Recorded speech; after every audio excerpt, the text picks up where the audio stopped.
我这有块翡翠玉石，就当是赔罪了，还望柳姑娘务必收下。哎，等等，怎么了？这有什么不对吗？二少爷，你这块不过是一块染色的石头，根本一文不值啊！这怎么可能啊？这是我刚从外人手中高价收购的翡翠玉石，这是上等的玉石。在下在关外行走多年，曾听说有不孝的商人用这染色的石头来欺骗买家的事情。你倘若不信的话，我证明给你看。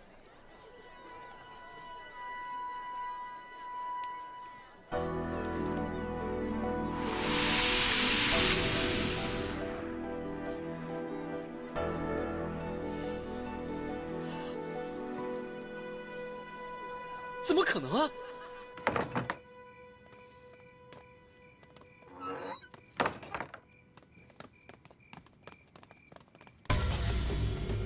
二少爷，赵金川，你好大的胆子，竟然连本少爷你也敢骗！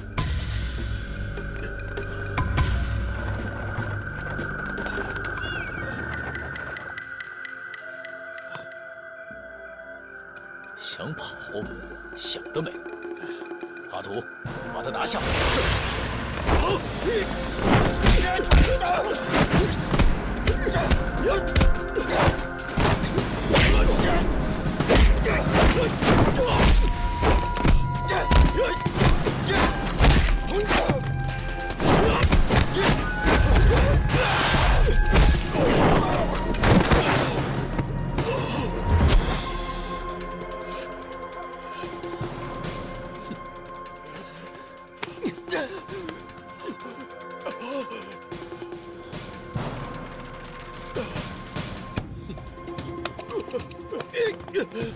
跟我见官去！二少爷，二少爷，我看免了吧。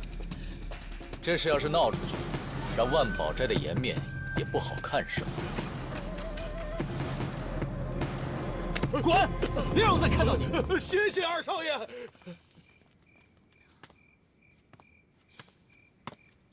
多亏苏老板识破机关，否则那5000两银子真的是拿不回来了。我也没有脸再回家见家父了。好说好说，二少爷，你太客气了。你当时是不是喝多了？否则以你的眼力，怎么会分辨不出来这宝石是真是假？都怪我，急于在我爹面前积极表现，才会一时失察，中了那个赵金川的诡计。二少爷是想在令尊大人面前扬眉吐气？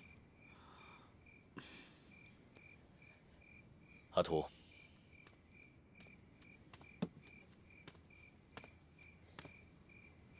打开看看，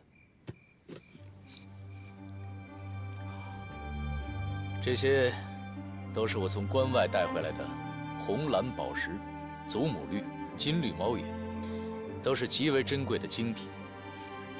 二少爷如果喜欢的话，大可以拿去，让令尊大人鉴赏。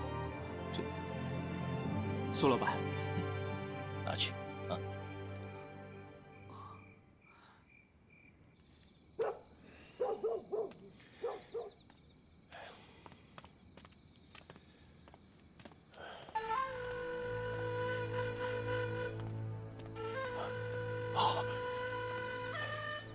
屠爷，苏先生对我刚才的举动还满意吧？还满意。啊，这是苏老板赏给你们的银子，拿去吧。哎呀，哦，谢谢屠爷。哎呀，苏老板出手可真是大方啊，这么多呀！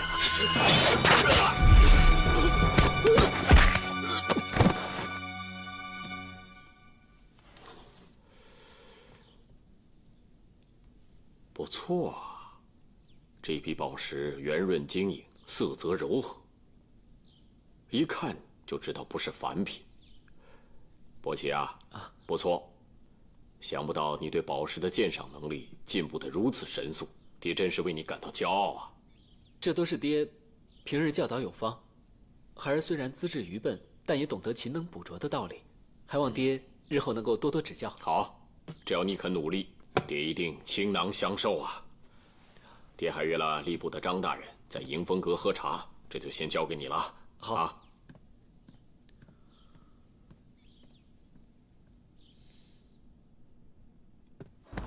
慢走。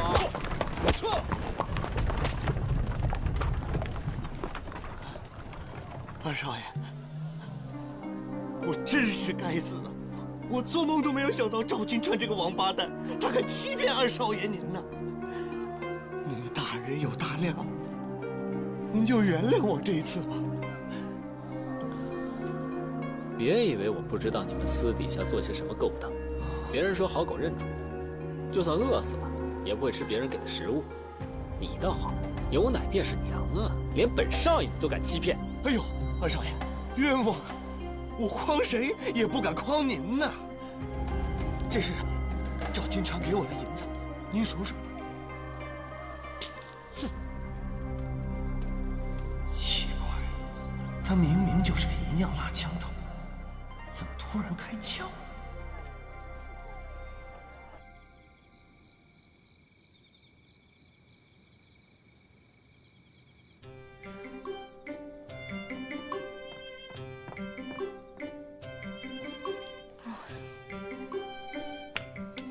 用什么办法才可以让沈家人把我给休了呢？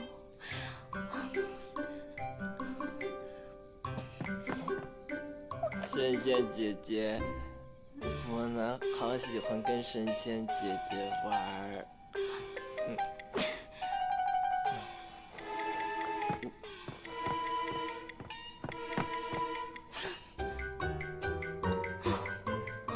求求你们了，快点把我休掉吧！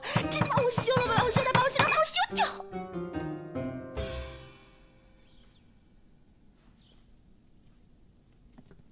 豆豆，你准备好没有？哦，快好了。老丁已经把香烛和贡品都拿到马车上去了，你动作要快点，不要耽误了上香的吉时。嗯。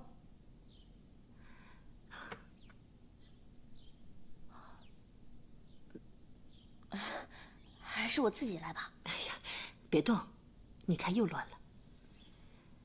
豆豆，今天是好日子，上香拜佛的人肯定很多。今天你见到菩萨的时候，别冲撞了神明，知不知道？哦，还有啊，你帮我和老爷呢多烧几柱上等的檀香，好让菩萨保佑你爹早日康复。神仙姐姐，神仙姐姐，我们去玩吧。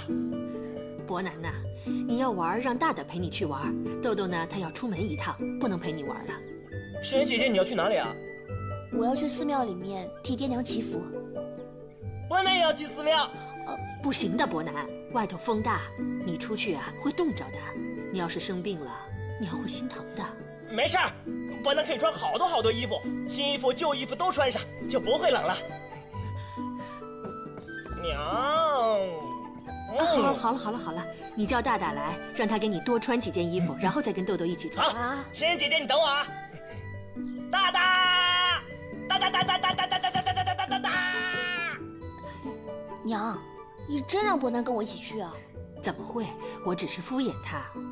自从他受伤之后，老爷都不让他出去，一来是怕他闯祸，二来呢是怕让别人知道之后会耻笑他。可是这样一来就苦了他了。10几年来都没有踏出沈家庄一步。当年的沈童，如今的沈伯南，就像被养在笼子里的小鸟，根本不知道外面的世界。啊，对了，豆豆，为什么伯南老是叫你神仙姐姐？我不知道啊。不过呢，我和你爹都看出来了，伯南是真心喜欢你。啊，行了，你快点走吧。如果让伯南回来再见到你，又要闹个没完没了了。嗯。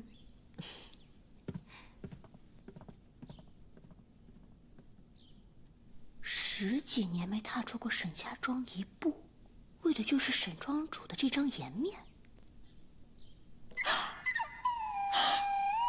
我终于找到一个被休的理由了。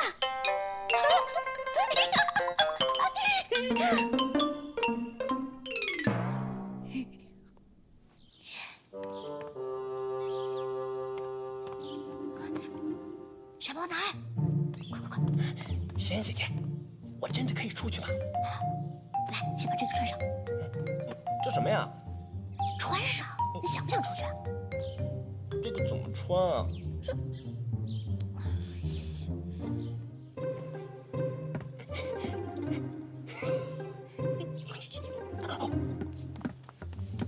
哎，大大，啊！大大，你怎么一点规矩都不懂啊？赶紧出来，坐爷爷旁边啊！听见吗？丁爷爷，我跟大大有好多话要说呢，你就让他陪我一下吧。豆豆真好啊！那走吧。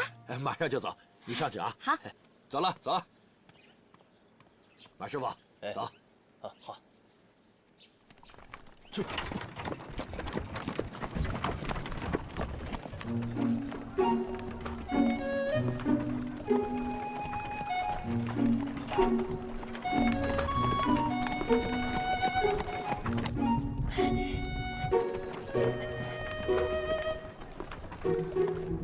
哇，好热闹，好多人啊！轻点。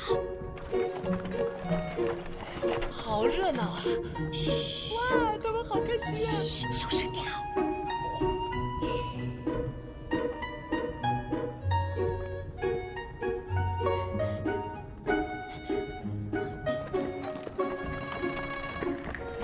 铁口直断。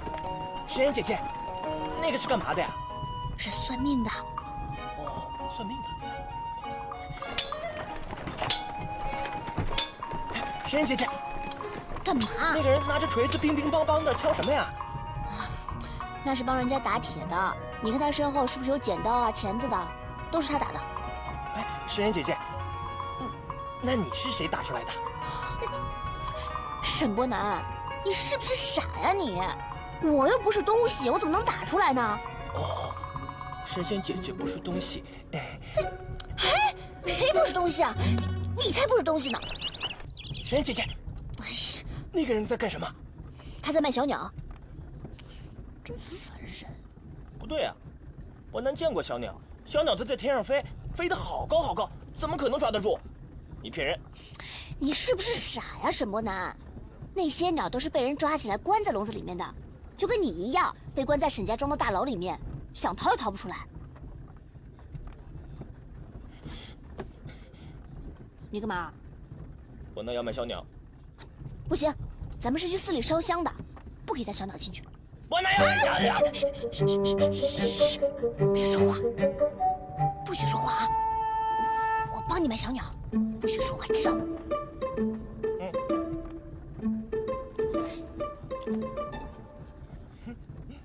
停下车！哎，停下。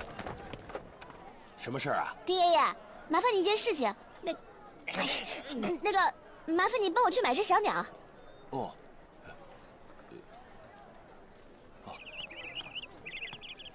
哎，老板，你这鸟怎么卖的2文钱。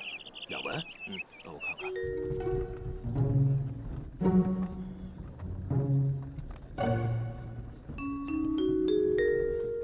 沈伯南，你看什么呢？看着那么仔细。诗仙姐姐，你说伯南和小鸟很像，可我们长得一点都不像啊。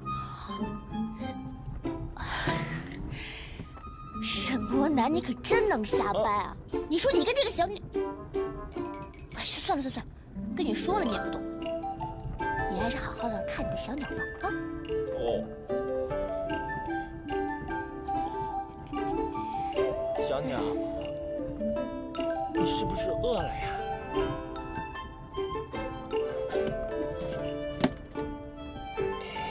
伯南有好吃的甜糕，你要不要吃一点？小鸟，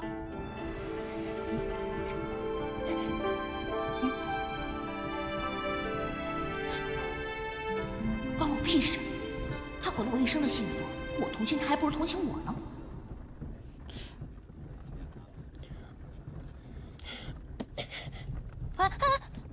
你干嘛？你别动！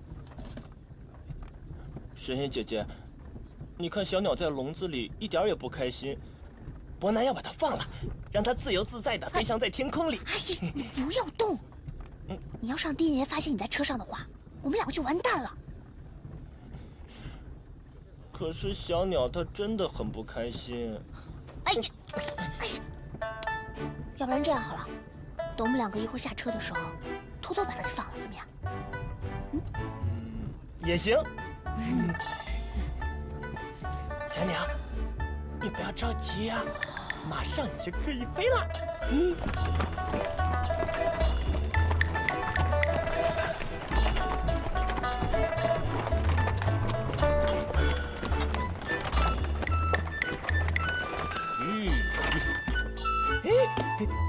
大了。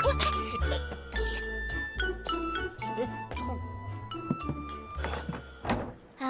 丁爷爷，我特别想吃冰糖葫芦，麻烦您到前头帮我去买一串吧。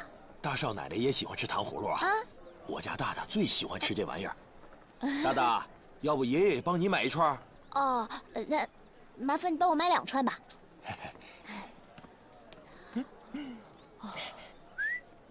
诗妍姐姐，冰糖葫芦还没来呢。你要吃的话，一会儿给你买10串。好哎。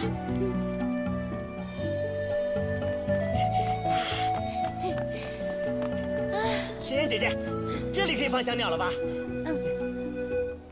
跟我来。好了，这儿吧。小鸟，你就在这儿飞吧。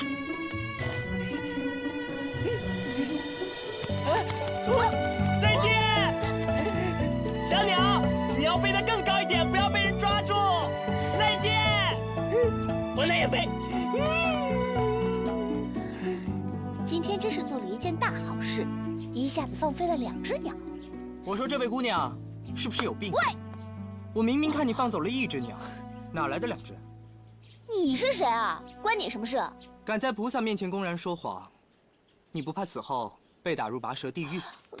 你敢在菩萨面前调戏良家妇女，你还敢下油锅进火海呢？你，公子爷，你就走慢一点，这老奴身上东西拿得多，这万一跟丢了，夫人非骂死老奴不可呀！像你这么大个人了，居然还有人跟着，天大的笑话！你胡说，谁有人跟着了？啊，没有人跟着，那他是谁啊？切！你干嘛？老人家，我帮你，我帮你。公子，你个……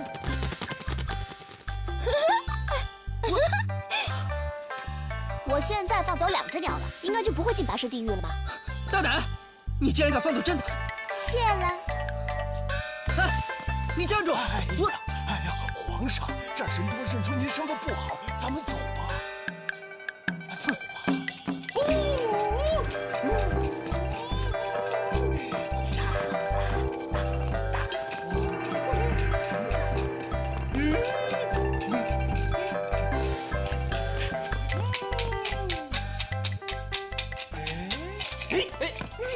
你这人，还给我！你还给我！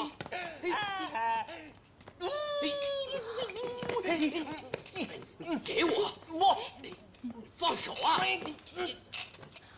再凶一点！怎么回事啊？再凶一点！再闹得大一点！最好是闹得天翻地覆，人人喊打。那这样的话，我的计划就可以成功了。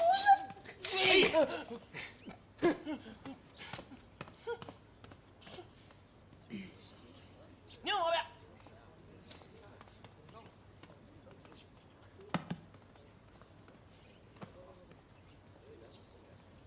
佛祖在上，弟子唐豆豆家住在西城一品豆腐店，祈求佛祖保佑我爹唐有权身体健康，延年益寿，保佑我娘林月娥梦想成真，早日成为大富翁。我还想祈求佛祖保佑我唐豆豆想求姻缘呀。像你这种刁钻古怪的野丫头，只有傻子才会要的。喂，你胡说八道什么啊？快住手！菩萨面前岂敢放肆啊！快领一个！快放回去！快站住！别跑！看那边！别跑！站住！站住！你们！拉住他！都别过来！别过来！快点！别过来！快下来！谁还在子屋里呀？别过来！快点下来！都快下来！别过来！哎，给我斧头摘呀！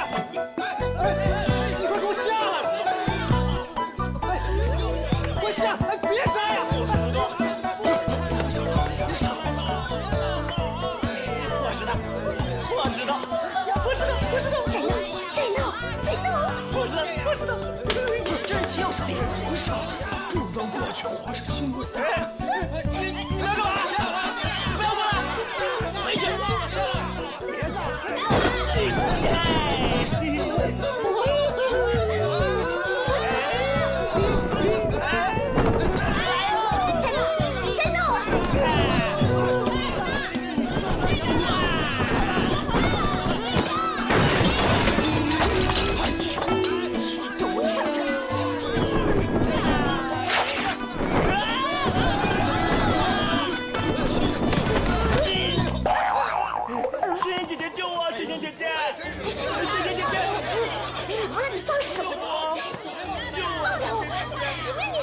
你和他是一伙的？啊，不是，我是给我爹来祈福的，我根本就不认识他呀！你谁呀你？你放开我！骗人！我明明看见你们俩是一起进来的。你胡说八道什么？我亲眼所见。啊，是啊，我家公子眼力好得很，一看即个准儿。大家不要听他胡说八道啊！真的不认识他。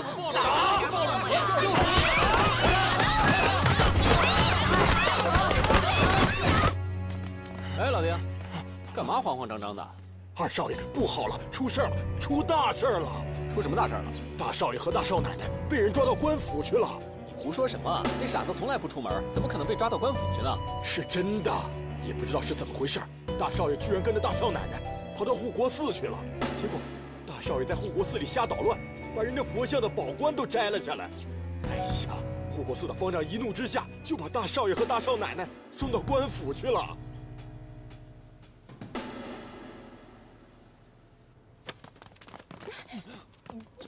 都给我坐好，老实点。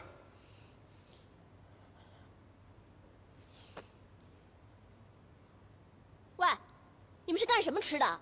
明明是他犯错，为什么让我也进来啊？我要出去，你们放我出去！你给我坐好，住嘴！你要是再敢乱叫，别怪老子不客气。你敢？姑娘，我平白无故就被你抓起来了，我不服气！你快放我出去！放我出去！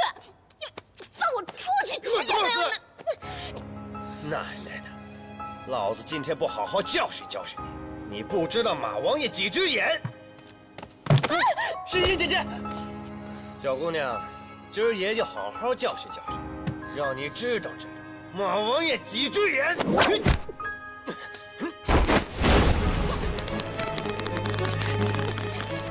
奶奶的，你还反抗？你这活腻了是吧？放手！放手！放手！放手！臭婆娘，你找死！不要打神仙姐姐！你要打就打不难，你不要打神仙姐姐！滚开！没事，你别在这儿碍事。打死！神仙姐姐，放手！不要打神仙姐姐！神仙姐姐，你没事吧？滚开！我让你滚开，你听见没有？我不走！你要打就打不难，你不要伤害神仙姐姐。好，爷我今儿成全你，我连你一块儿打。敢在我面前逞英雄，我打死！沈伯南，打死你！沈伯南，你快走，你不用管我。神仙姐姐不要怕，我能怕疼，我能保护你。打死！让你逞英雄，我让你逞英雄！打死！我打死你！我看你还敢逞英雄！来了，我来，使劲打！给我好好教训教训他。好，往死里打！打死你！你说什么？伯南被人抓到官府了？云珠啊，哎，赶紧让老丁备车去啊！是。爹娘，你不用着急，我一接到消息就立马赶到了衙门，该打点的地方我全打点好了，相信他们不会为难大哥大嫂的。我还是不放心，伯南从来没有出过门，万一受了委屈可怎么办？哎呀，娘，不会的，那帮狗奴才见钱眼开，我给了他们不少好处，他们不敢放肆的。伯奇啊，你赶紧去备上我的名帖，还有1000两的银票，你再跑一趟，务必请他们把你大哥大嫂放出来。好。等一下，嬷嬷，你叫厨房烧几样伯南爱吃的小菜，让伯奇送过去。好嘞。来，哥几个，马上吧，来，哥几个。爹，娘，快来接伯南回家。伯南要回家，你们来接伯南回家。爹，娘。沈伯南，你给我闭嘴！吵什么吵？一个大男人像什么样子？算了算了，你想怎么样就怎么样吧。真受不了你。神仙姐姐，你不要生伯南的气。伯南只是觉得害神仙姐姐挨打，都是伯南的错。你不要生气。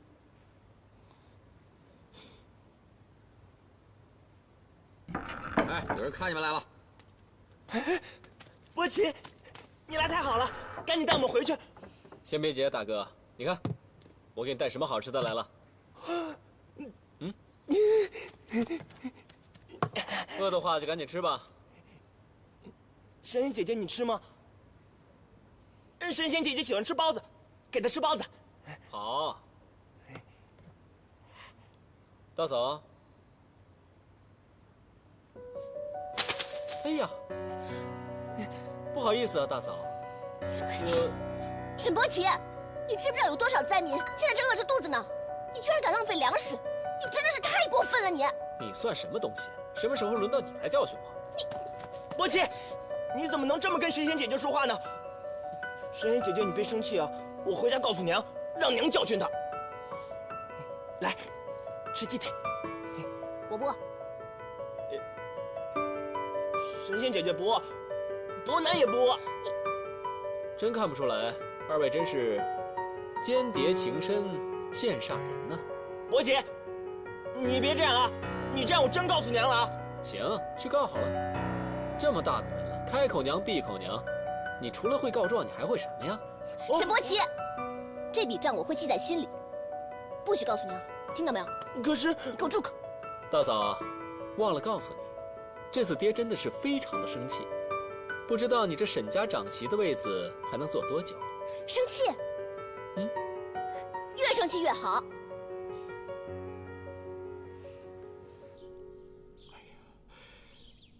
都什么时候了，他们怎么还不回来啊？老爷，你别心急，应该快了。香萍啊，你是怎么看着伯南的？怎么会让他出去捅这么大个篓子呢？是我不好。姑爷，这你怎么能怪小姐呢？我们沈家上上下下谁都是很守规矩的，从来没有人敢把伯南少爷带出去的。就豆豆那个臭丫头，这次肯定是她出的鬼主意，把伯南带出去的。对对对，姑嬷嬷说的没错的，就是大少奶奶的鬼主意。我就说嘛，那天她借我的衣服干嘛呢？哦，合着她是把爷爷打扮成我的样子带出去玩了。那你直接带我去玩不就行了吗？对吧，嬷嬷？大大，你真是的，叫你借你就借呀。她是大少奶奶，我又不是，我能怎么办？老爷，夫人。我看不如就借这件事情，就把我扶正大少奶奶吧。我肯定不会带爷出去玩的，行吗？岂有此理！简直是岂有此理！哼，姑爷，这事情你不能就这么算了。那个豆豆，从小跟他娘在豆腐店里长大，疯疯癫癫，没规没矩，才嫁到我们沈家没几天，一下子这儿，一下子那儿，从来没消停过。哎，这回好了，闯出这么大的事情，你呀。绝对不能轻易的把这件事情放过去，不然的话，他不会把你放在眼里的。好了，郭嬷嬷，现在说这些话还有什么用？老爷已经气坏了，你还在这煽风点火。是。老爷，我们得快点想个法子把伯南救出来。他从来没有离开过家，这会儿被关在大牢里，也不知道有没有被人欺负。哎，解铃还须系铃人呐。我决定捐一笔银子给护国寺，如果他们觉得我们还有什么该赔偿的，我沈家绝无二话。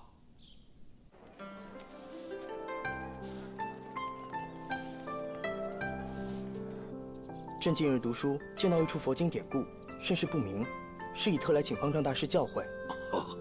不知谭月读的是哪卷佛经典故啊？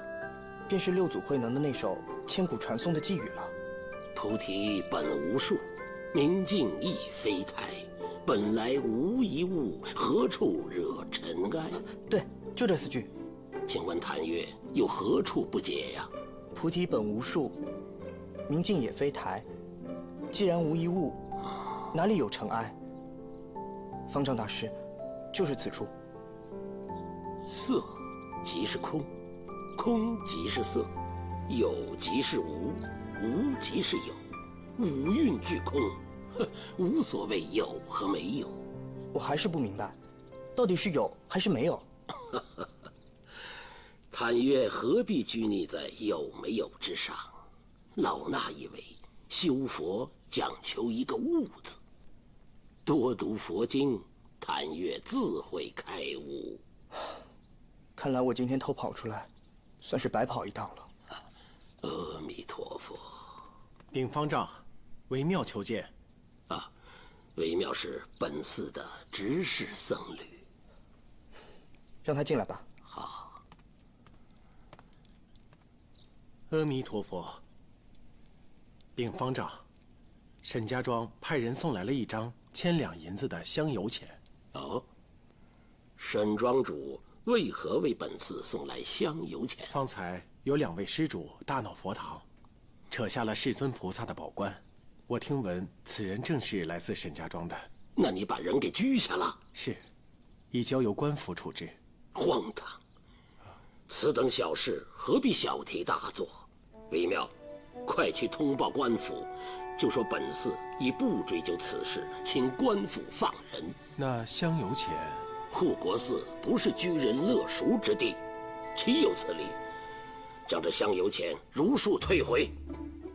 是，弟子明白了。刚才我们说到哪儿了？禀方丈，那宝冠已遭损毁，是否要送到张家珠宝店修补？啊，不必了，交给他吧，让他带回去，自会有人为贵寺修补，就当是朕为菩萨和贵寺尽点心意了。阿弥陀佛。老丁，去跟老爷说一声，我把他们俩带回来了。下来。文兄，去叫老爷。我不管你了。大少爷，下车了。你看，大少奶奶都下车了。我不要回家。沈伯南，你快给我下来！我不要回去，爹会骂我的。那你快一点，我还等着他。妈，我，快点！大少爷，快下来吧。今天这个祸闯的够大够猛，沈庄主肯定再也容不下我了。再见了沈家庄，再见了各位，我唐豆豆也要展翅高飞，做一只自由自在的小鸟去了。笑什么呢？还不快进去！再见了，再见了，不对，永远不要再见。诗欣姐姐，你干什么啊？没什么。快走了，快走，走。快进来！爹已经在屋里恭候2位阁下大驾了。诗欣姐姐，我不要回去，爹会骂我的。沈伯南，不怕不怕啊！唐豆豆，你也有害怕的时候啊。丑媳妇总是要见公婆的嘛。你说谁丑？诗欣姐姐可漂亮了。哼，也就只有你这个傻子拿这个疯婆子当宝贝。你还说她是疯婆子？我要告诉娘，让她打你！你别闹了！你别跑！爹，我把他们带回来了。我警告你，以后不可以欺负诗欣姐姐。你们还有没有规矩？都给我站好！放手！哎呀，伯南，你怎么了？啊？你怎么被人打成这样啊？伯奇，你怎么办事的？怎么让人把你大哥打成这样？好了好了，你就别护着他了。他已经闯了这么大的祸了，就该让他受点教训。我看他以后还敢不敢。伯南，豆豆，你们俩都给我跪下！该来的终于来了。娘，你们赶紧跪下！哎呀，你别耽误时间呐，早点休了我，我还赶得及回家陪我爹吃晚饭呢。老爷，好了，豆豆，你太没有分寸了。我原以为你出自书香世家，能识得大体。伯南，他不知轻重，不辨是非，有你陪着，我和你娘都能够放心不少。没想到你却不顾沈家家规，带着他出去惹是生非，害得我们沈家颜面尽失。你让我说你什么好啊？终于开始了，太好了，继续骂，接着把我赶出去，不要停，再骂呀！爹，你不要怪神仙姐姐，是伯南自己去的，跟神仙姐姐没有关系的。是伯南。伯南，她是你的媳妇儿，叫她豆豆，不要老是神仙姐姐、神仙姐姐的乱叫啦。豆豆，就是神仙姐姐啊！沈伯南，你给我闭嘴行不行啊？爹，这不关伯南的事，从头到尾都是我一个人的主意。是我问大大借了衣裳，把伯南扮成了大大的模样。也是我骗过了丁爷爷，把伯南藏进了马车里面，然后把他带到了护国寺，让他在护国寺里面捣乱。这一切的一切都是我一个人的错。要处罚的话，你就处罚我吧。另外我还犯了不守家规、不顺温姑的切出之条。爹，像我这样的恶媳妇，你一定要狠狠地惩罚我，把我赶出沈家吧。不是这样的，神仙姐姐，不是这样子的。放手！豆豆，娘，你居然当着我的面也敢这样欺负伯南！你这样的儿媳妇，我不要也罢。爹，老爷，你不要我呀！伯南，爹，伯南，老爷。苏兰，嫂子，刚刚爹是因为很生气，所以才那么说的，你千万别往心里去啊。爹刚刚说什么？说，什么也没说。我问你，他刚刚说了什么？哎呀，还是我来说吧。爹刚才说他要休了你，从此你跟沈家再无瓜葛，江河不犯。真的？爹他真的这么说？他说他要把我休了。怎么怕了？我终于等到这一天了，我终于要被休了！太好了，太好了，太好了！波奇，我被休了，被休了，被休了，被休了，被休了，被休了！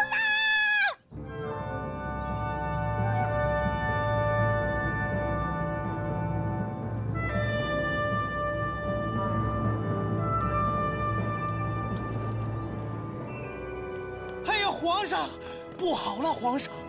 什么事儿啊？皇上，内务府把护国寺送来的宝石跟佛冠交给了上衣监修补，可上衣监的师傅说那些宝石全都是假的，都是石头染的色，一文不值啊！我知道，我知道，我知道。皇上，这事儿可就奇了。当年先皇笃信佛法，3年前还亲临护国寺去参拜，见这护国寺年久失修，便由内务府出资，由张家老店负责打造菩萨金身，这可是皇差呀！张家老店怎么能用假石头忽悠先皇呢？张家珠宝店。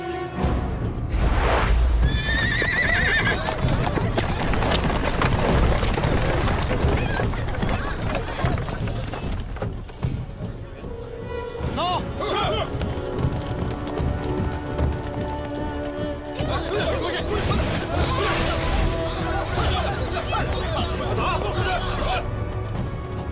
毕公公，张家珠宝店的大掌柜从后院翻墙逃了。把张家珠宝店给咱家封了，全部带回去。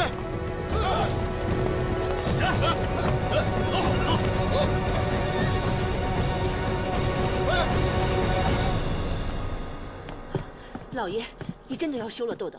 那唐夫子你可怎么交代？爹，你不要休了神仙姐姐，伯南可喜欢神仙姐姐了，你不要赶她走，你不要赶她走，娘。老爷，你看在伯南的份上，再给豆豆一次机会好吗？国有国法，家有家规，豆豆才进门不久就百般羞辱伯南，就连当着我们的面都敢欺负伯南，再这么下去的话，还不知道会做出什么事来。娘，但老爷，你看伯南他说喜欢豆豆啊。长痛不如短痛，我这么做也是为了伯南好。爹，这不是神仙姐姐的错，是伯南。是伯南整天不想待在家里，看到爹爹和伯奇出门，伯南也想出门，然后他们又说爹和伯奇去买礼物，伯南也想出去买礼物给神仙姐姐给娘，所以不是神仙姐姐的错。你不要送神仙姐姐回去，爹。伯南，你听话啊。豆豆，真的不能留了。我不要神仙姐姐走！我不要神仙姐姐走！老爷，护国寺的方丈来了。啊？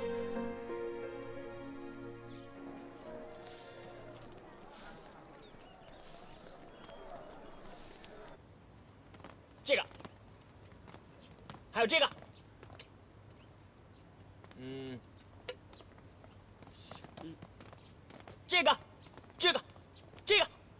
这个也是。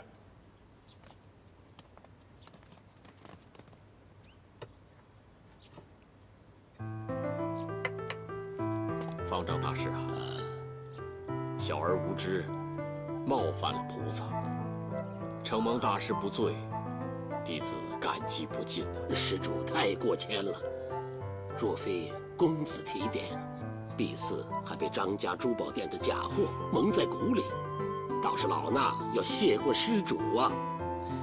今日又烦劳诸位走一趟，帮助敝寺判明真假，去无存菁啊！就怕小孩啊能力不及，辜负了大师您的期望啊！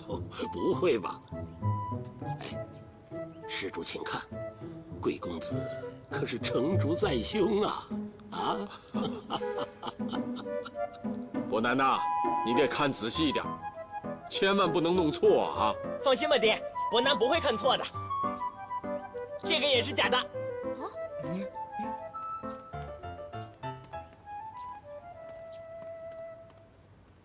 小师傅，借我看看这些宝石啊。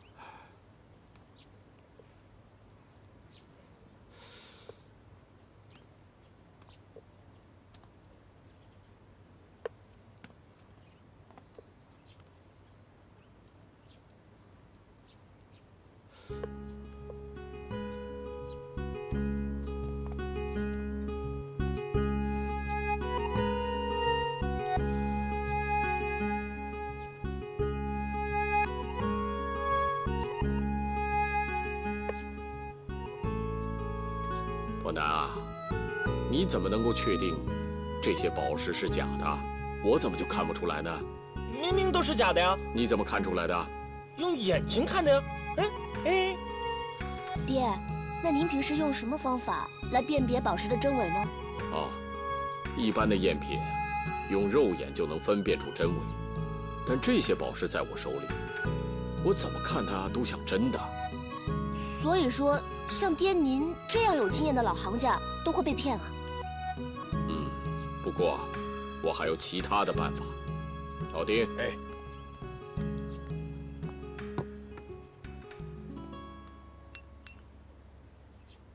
所谓假宝石，就是一般染了色的石头。这里是白醋，啊，这宝石经过白醋的泡制，真宝石它的色泽不会改变，而假宝石一会儿就会褪色。啊。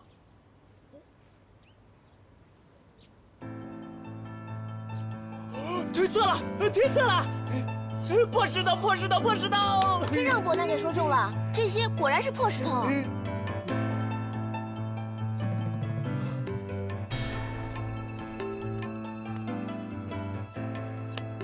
伯南，没想到你受伤之后，仍然具有这种天赋，就跟你爷爷在世的时候是一样的，能够辨别宝石的真伪。我的资质实在是太差了，始终找不到那个窍门。老天爷，真是对你不公平啊！阿弥陀佛。早知道他有这种本事，我肯定能靠他发笔横财。呀！哎，当心，当心，当心！哎呦，伯南少爷，别撞了我的叫花鸡。叫花鸡，是给伯南吃的吗？老爷说伯南少爷立了功，你爹特地叮嘱厨房做了你最爱吃的叫花鸡。真的吗？太好了！谢谢爹，谢谢娘。谢什么谢呀？快点吃吧。神仙姐姐，你也是。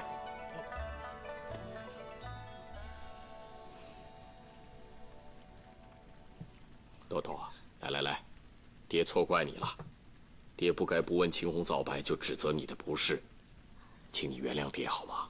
来，我敬你一杯。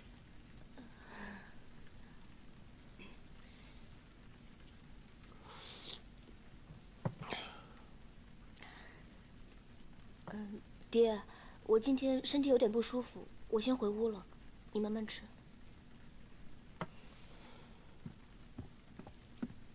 神仙姐姐不高兴了。没有，你快点吃吧。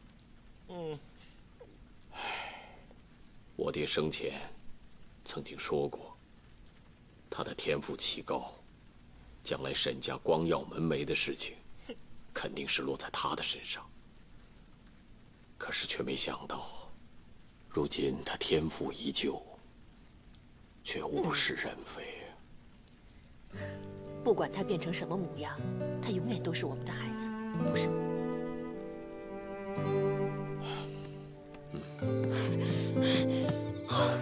为什么我每次想出来的办法都会被他破坏掉？难不成我真的要守在这里，守着那个傻子一辈子吗？我不要！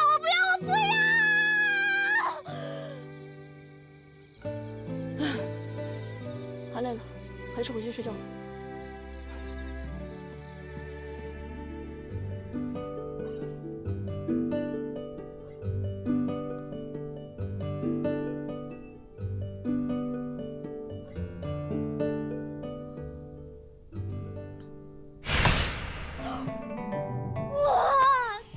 多的宝石啊！神仙姐姐喜欢吗？沈伯南，不要！走开！你走开！沈伯南，我不要你的石头！你走开！你走开！你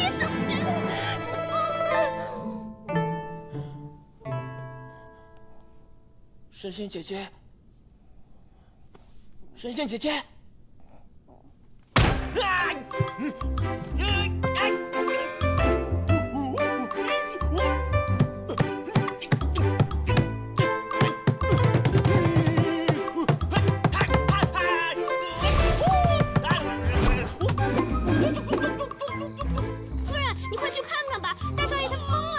别瞎说了，大少爷怎么会？我没有瞎说，不信你自己看嘛。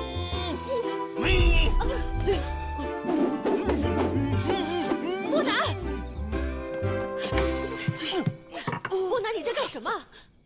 我在做桂花糕。你想吃桂花糕？娘叫大大去买就是了。快来，出来吧。我不要，我要亲手做桂花糕给神仙姐姐吃。那你告诉娘，你为什么要做桂花糕给豆豆吃啊？因为伯南惹神仙姐姐生气了，所以我要哄哄她。哎，伯南，让郭嬷嬷帮你揉面好不好？我不要！你们都出去！出去！都出去！出去！不要再进来了！伯南，夫人，没事的，我们回去休息吧。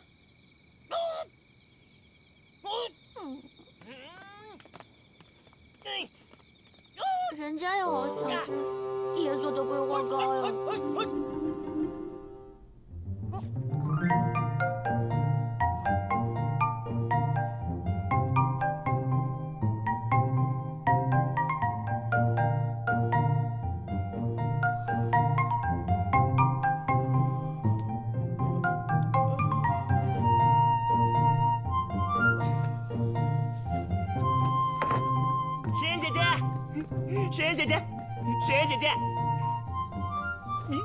神仙姐姐，伯南做了你最喜欢吃的桂花糕，伯南亲手做的。神仙姐姐，你吃一点。神仙姐姐，沈伯南在搞什么？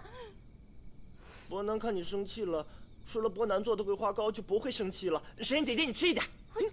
我不要吃。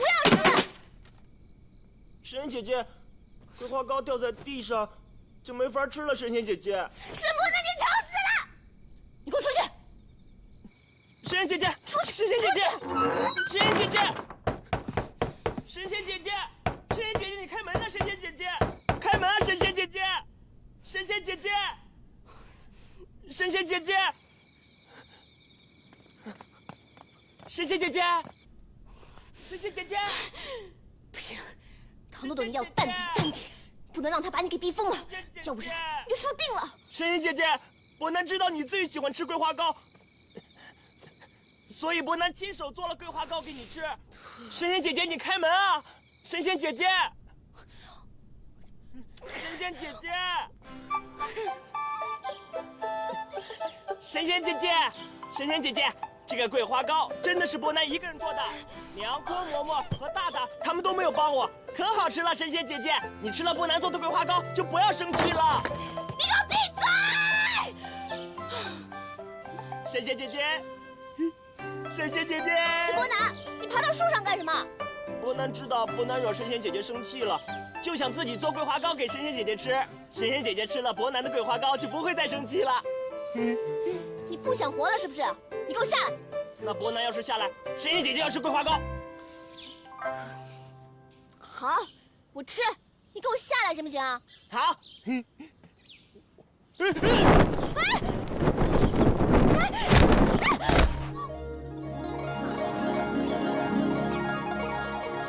仙姐姐，我就知道你会来救我的。神仙姐姐，神仙姐姐，吃桂花糕啊！神仙姐姐，我跟你讲，混账东西！我把偌大的张家珠宝店交给你打理，没想到你却让朝廷把它给封了，我还留着你有什么用？来人，在，拖出去喂狗！侯爷饶命！侯爷饶命啊！奴才该死，奴才没有想到皇上居然能到护国寺来上香，这才闹出这么大的事儿来。这个小兔崽子，才当几天皇帝就不把舅爷放在眼里，要是这样子下去，那还了得！你刚才说，是沈伯南那个傻子发现珠宝是假的？啊，对对对。那你还跪在这里干什么？还不去把他给我宰了？是。侯爷，侯爷，你可千万别冲动。侯爷，你要是杀了他，这出戏可就没法演下去了。学生苏信义给侯爷请安。信义，本侯爷总算是把你给盼回来了。学生一回来就听到侯爷您在发脾气。有关张家珠宝店之事，学生已经听说了。侯爷您别心急，学生有法子让沈家弄得求生不得，求死不能。好啊，快快快，有什么好办法？你快点说。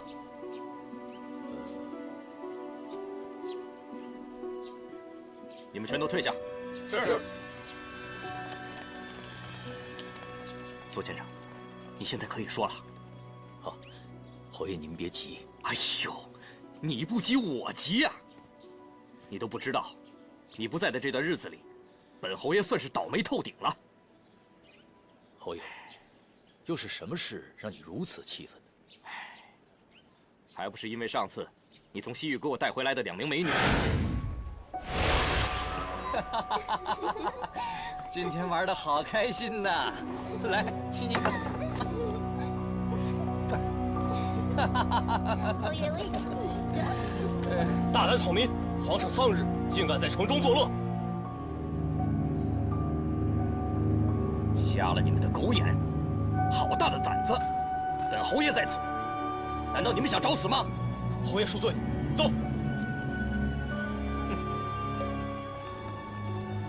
来。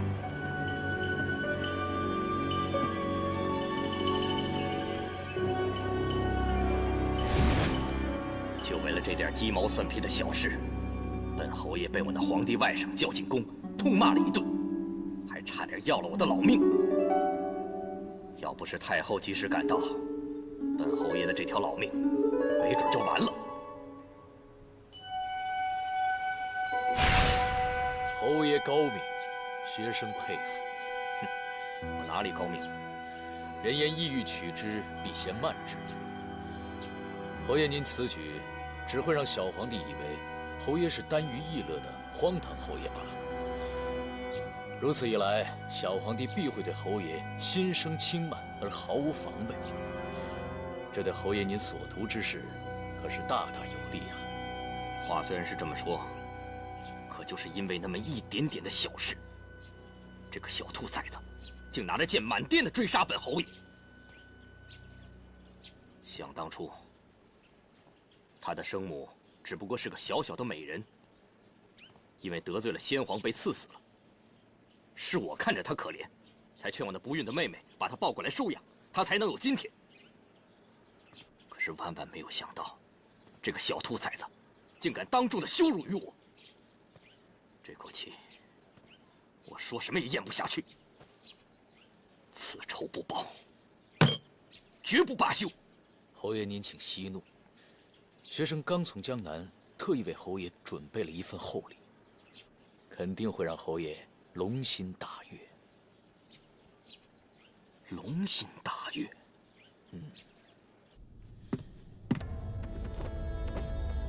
吾皇万岁万岁万万岁！众爱卿免礼平身，谢皇上。信爷啊，你这件龙袍是从何处得来？本侯穿得十分得体，十分舒坦呐。回侯爷，此龙袍是学生委托苏州织坊手工制造的，一共动用了1000名年方及笄的处女，以及1万条金线，历时3年才完成的。哦，难怪嘛！本侯闻着这袍子之上，有一股淡淡的处女幽香。对了，信爷，你有没有听说，海宁总兵官王霞军他们全家10几口全部被害？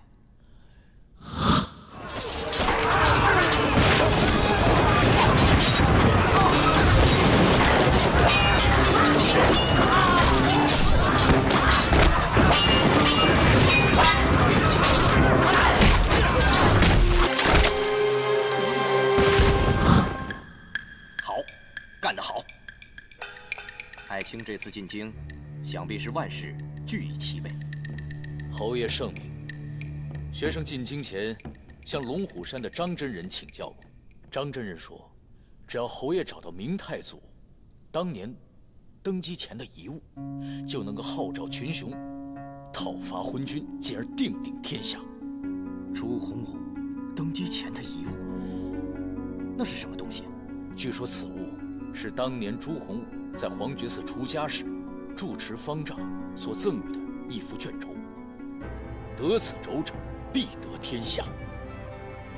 得此轴者，必得天下。正是。所以这些年来，学生马不停蹄的努力，就是想为侯爷寻得此宝。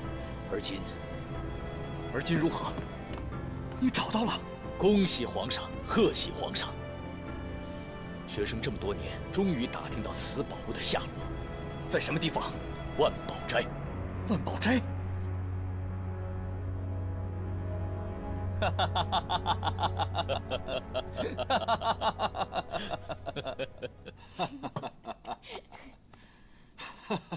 哎呀，爹，你没事吧？哎呀，你冷静，冷静啊！不碍事，不碍事。哎呀，于神医不是跟你说了吗？不能大悲，也不能大喜，你怎么又给忘了？月娥，你也过来听听，咱们这宝贝女婿啊，可真有出息啊！他居然一眼就瞧出那护国寺的宝石有假，是吗？你不是喜欢求神拜佛吗？舍不得吃，舍不得穿，省下那么多银子，都捐到庙里去了。这回倒好，全打水漂了。嘘嘘嘘嘘，这些话不能说。哎，菩萨菩萨，对不起啊，我相公胡说八道，胡说八道，不能这样说。哎，豆豆，哎，这次伯南怎么没跟你一块儿回来啊？他呀，是啊，为什么没有回来？他还不是跟爹一样，都躺在床上呢。哎呀，他怎么了？哪儿不舒服？我说出来，爹你可不许骂我。你又闯祸了。这不能怪我，是他自己太笨了。我让他帮我抓蝴蝶，他一不小心把脚给扭了。哎呀，你说你这孩子，冷静啊！伯南现在正在准备来年大考，你应该鼓励他多读书才是，还让他抓什么蝴蝶呀？我这不是为他好啊，要不然天天念书，把脑袋都给念傻了，就跟爹你一样。没大没小的，别买起爹的不是了。哎，这次回去以后啊，问问伯南在看什么书，还有下次回来，带几份伯南最近写的文章给爹看看啊。现在最重要的不是看文章，是要休息好身体，对不对？啊，你看你回来那么久了，都没有跟娘说一句话，都在一直跟你爹说话。来，跟娘说说话。好好好，陪你娘说话去吧啊。来，你躺下啊，扶扶你爹。慢点慢点啊。这护国寺和皇家颇有渊源，历代皇帝都会亲自内弩为佛像打塑金身。这次啊，方丈大师托我们万宝斋为他们打造佛观，这可是我们万宝斋的光荣。伯奇，这件事情我就交由你来监督，你千万不能有一点马虎啊！知道了，爹。等护国寺的银子一到，我就派人购置材料，日夜赶工，一定不会误了工期的。不用等护国寺的银子了，这笔费用全部都由我们承担吧？什么？全由我们承担？嗯，爹，这护国寺的佛观大大小小不下100具啊，如果全由我们承担的话，连工带料要花掉很大一笔银子。哎，都怪伯南不好，乱指一通，害得我们这次万宝斋损失惨重。伯奇啊，做生意要往远处着想，不能够小鼻子小眼，知道吗？护国寺是皇家寺院，你大哥不但能够识破张家珠宝店以假乱真的把戏，而且又承蒙方丈大师委以重任，这对咱们万宝斋的名声来说，只会水涨船高。你想啊，从今而后，还有哪家珠宝店能够和咱们相提并论呢？爹说的有道理，孩儿明白了。那就好。哦，对了，伯奇啊，不妨就用你买的那批宝石来打造佛观，我都要让那些京城的达官显要们也见识见识咱们万宝斋的实力呀！爹，你跟伯奇在说什么？我能帮忙吗？伯南呐，你已经很帮爹的忙了。咱们万宝斋要是没有你，也不会有今日。爹应该好好的谢谢你才是啊！不用谢，爹。好，等佛观打造好之后啊，你再帮伯奇好好的把把关。什么叫把关？啊，这把关的意思嘛，就是没事，爹，我来帮伯奇把关。把关，把关！干什么你？把关！爹。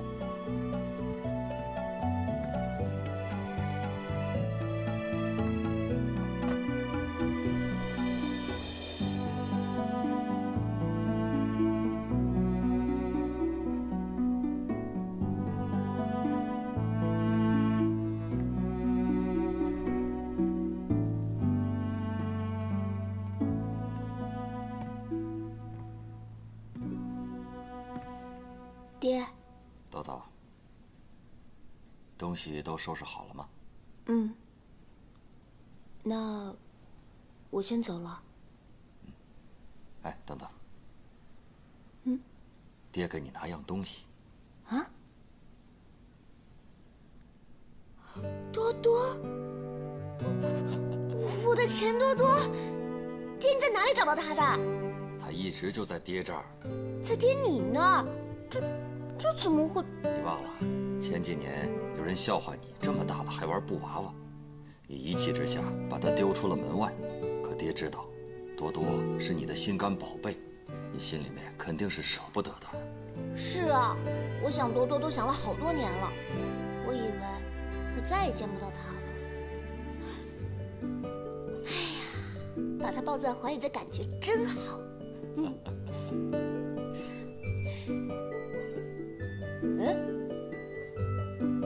这是谁缝的？丑死了！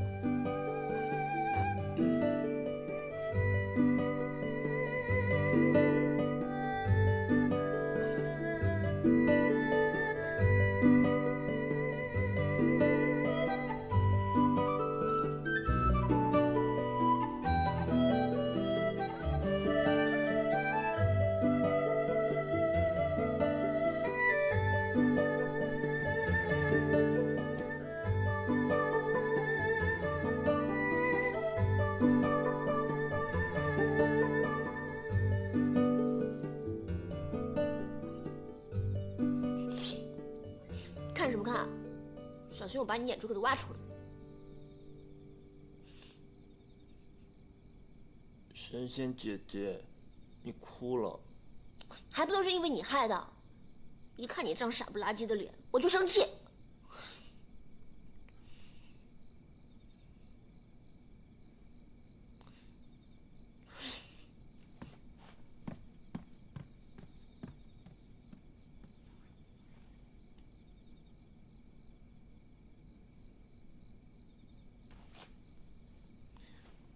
洗脸了。哦。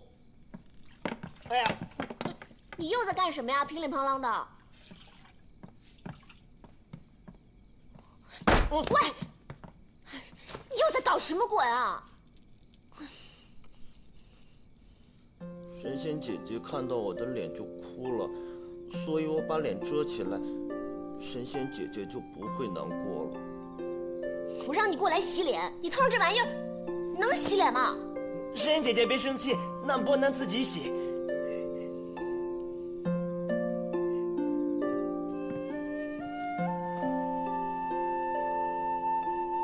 神仙姐姐，这个娃娃为什么那么吵？而且她穿的衣服好脏啊！你要是再敢说多多一句坏话的话，我就不给你讲故事听。她叫多多，关你什么事啊？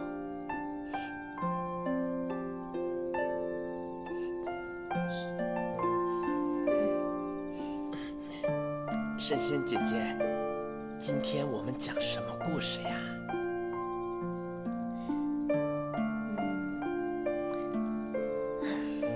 很久很久以前，有一对夫妻，他们生了一个非常可爱的女娃娃，过着幸福快乐的生活。就在女娃娃6岁的那一年，她的爹爹要赴京赶考了，在她临走之前，爹爹就买了一个布娃娃送给女儿。他说：“女儿啊，爹爹要去一个很远很远的地方，以后就让这个布娃娃陪在你的身边，就像爹爹在你的身边一样。所以，女孩每次看到布娃娃，就会想起她爹爹。”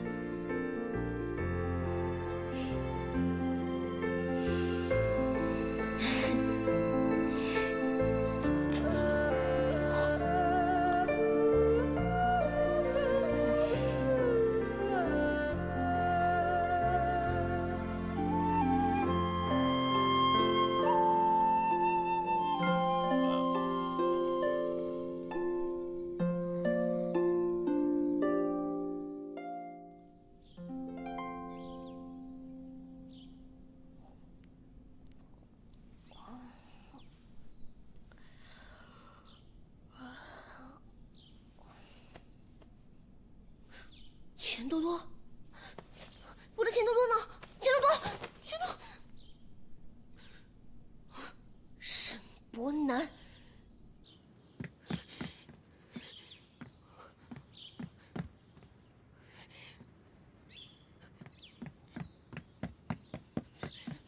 沈伯南，你在干嘛？神仙姐姐，她脏了，我帮她洗一洗。还给我！沈伯南，你跟他有仇是不是？你看你都把他弄湿了，你不是神仙姐姐，我在帮她弄。烦死了！沈伯南，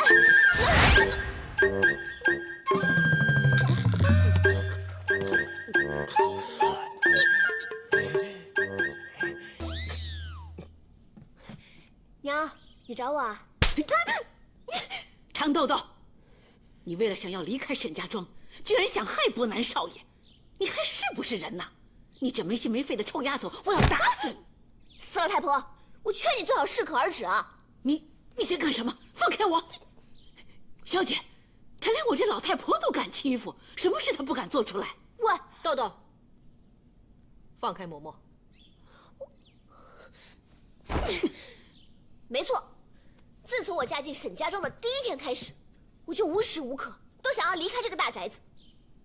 但是，我绝对不会伤害无辜的，不像有些人净出些幺蛾子。小姐，这丫头越来越无法无天了。都别说了。大大说他看到你把伯南推进水里。小姐，这样下去，迟早他会把伯南少爷给害死的。咱们还是把他给赶出去吧。好啊，赶快把我赶出去！我求求你，快点把我赶出去吧！神仙姐姐，神仙姐姐，神仙姐姐，你怎么又下床了？简大夫不是让你喝过姜汤后蒙着被子睡一觉吗？娘，神仙姐姐是好人，你不要骂神仙姐姐，也不要赶神仙姐姐走啊，娘。神仙姐姐，神仙姐姐，等等我。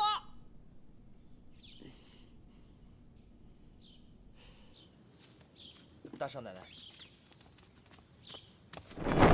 哼！大大，你干嘛？发什么神经啊？瘦豆豆，今天我胖大大就让你看一下欺负了我爷的下场！哈！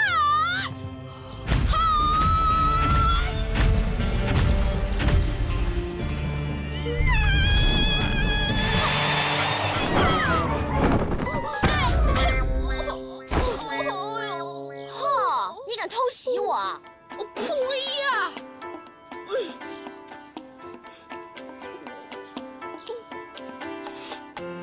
妈，你还不服气呀？来来，尽管放马过来，让你看看我的贵妃醉酒，探手寻梅，冷若小鸡，老鹰来啦！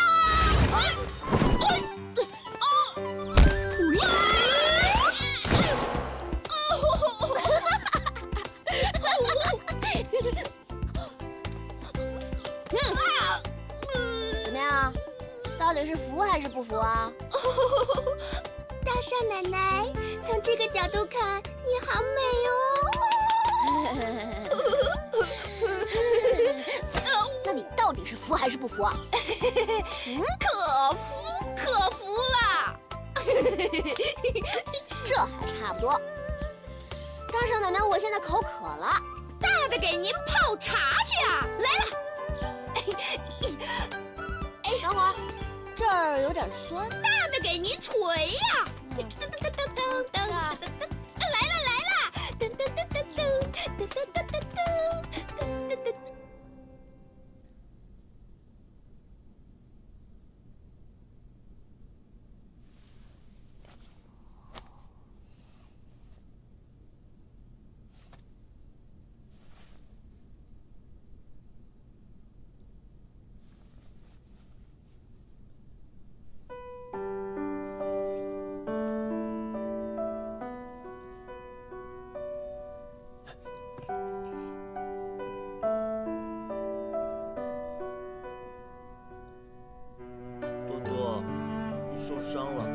不过别担心，伯南会帮你疗伤的。病好了之后，我再把你洗得干干净净的。神仙姐姐看到了，肯定会很高兴的。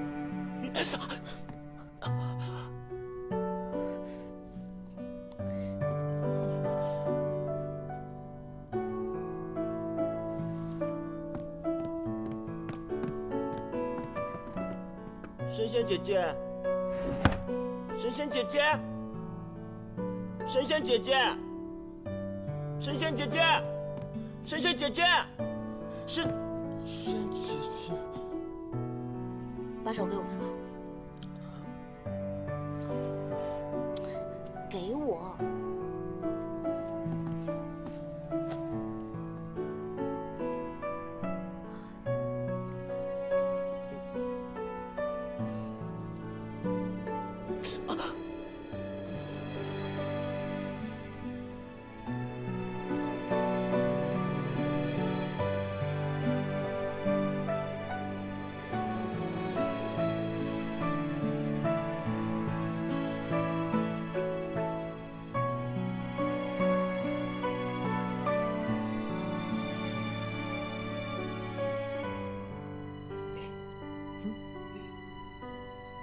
漂亮吗，多多？叫！叫！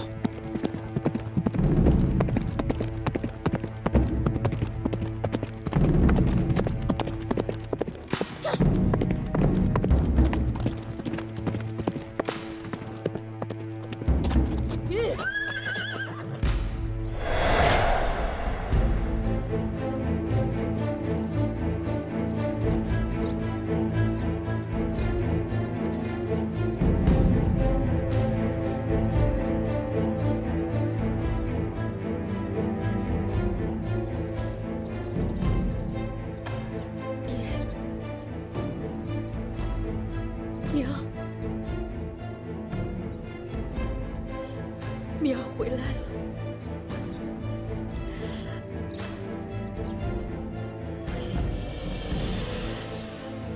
是谁这么残忍地杀害了你们？是谁对你们下的毒手？到底是谁？爹，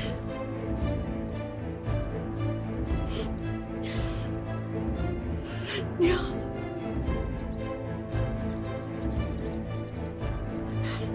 女儿一定会替你们报仇。